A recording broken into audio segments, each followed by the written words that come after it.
Avoir un super programme d'entraînement, c'est bien, mais savoir comment planifier ses progressions, c'est encore mieux. Salutations, et on continue la série de vidéos sur les 5 principes d'entraînement en calisthénie. Et dans cette 4e partie, je vais présenter le dernier principe, planifier sa progression. Principe numéro 5, planifier sa progression.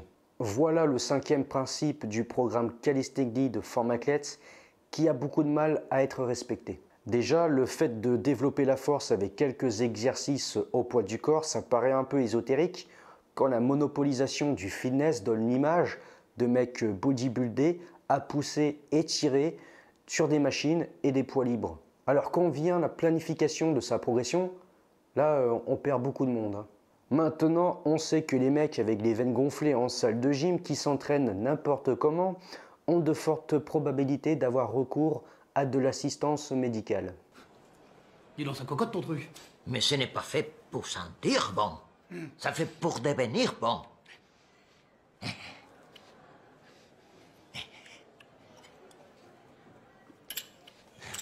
Bon.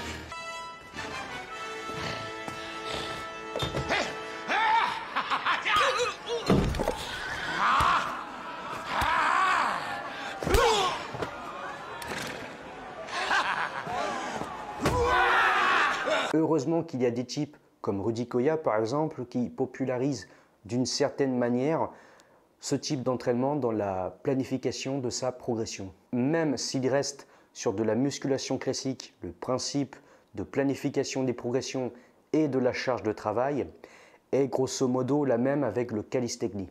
La seule différence, c'est que dans la musculation classique, il rajoute des poids, tandis que dans le calisthénie, on progresse sur une variante de l'exercice beaucoup plus intense. Pour atteindre un certain niveau en calisthénie, il est pour moi indispensable d'avoir une planification de progression pour savoir combien de temps travailler sur une performance et quand la renouveler. Cette période dans laquelle il y a une phase de stabilisation est ce que j'appelle la période de rodage.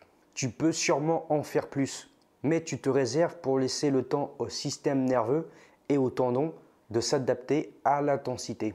Et en attendant de renouveler tes performances, tu vas utiliser un régulateur d'intensité. Ce qui veut dire que tu t'entraînes aux alentours de 50 à 70% de ton max et de ta forme du jour. Comme en voiture, le régulateur d'intensité est similaire au régulateur de vitesse. J'ai un petit problème, la voiture refuse de ralentir. Pas Fred, Et je fais que ça. c'est une blague super pourrie, Tom. Mais arrête-toi, papa! Arrête-toi!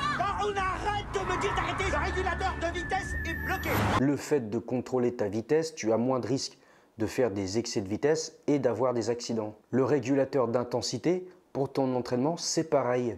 Avec un programme de 12 exercices dans la semaine, tu te doutes bien que tu ne vas pas pouvoir progresser chaque semaine sur tous les exercices.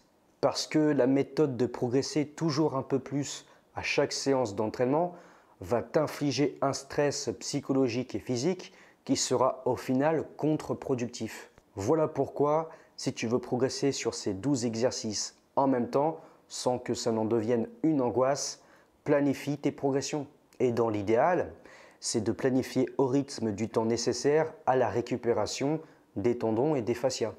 Dans les guides de The Super Saiyan pour maîtriser la full planche, le front lever, le human flag, il recommande un cycle d'une durée de 6 à 12 semaines avant de progresser à nouveau. On retrouve ce cycle de progression dans le livre Building the Gymnastic Body de Christopher Sommer.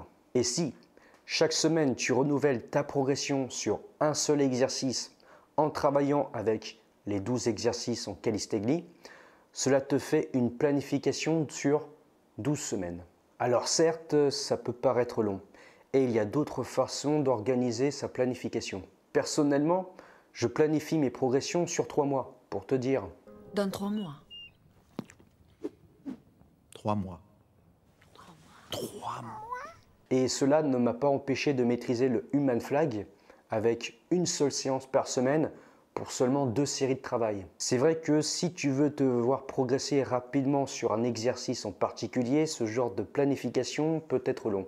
Mais si tu progresses chaque semaine sur un exercice d'une manière générale, ta condition physique va rapidement s'améliorer. D'autant plus que tu diminues drastiquement le risque de surentraînement avec les blessures et qu'à coup sûr, tu vas progresser à chaque renouvellement de ta progression. Par ailleurs, le fait de progresser sur un exercice va indirectement améliorer ta performance sur les autres. Et puis sans doute qu'à côté de ça, tu as une vie. Dans ce cas, il te sera salutaire de planifier tes progressions avec des périodes de rodage pour éviter que tes entraînements te vampirisent. Maintenant que l'on a vu ces 5 principes d'entraînement, dans la 5e partie de cette série de vidéos, je vais présenter le matériel pour s'entraîner en calisthénie. N'oublie pas que tu as gratuitement à disposition le guide de la musculation au poids du corps pour réussir à maîtriser des figures calisthénie et de street workouts. Le lien est dans la description en bas de cette vidéo. Sur ce, forme-toi.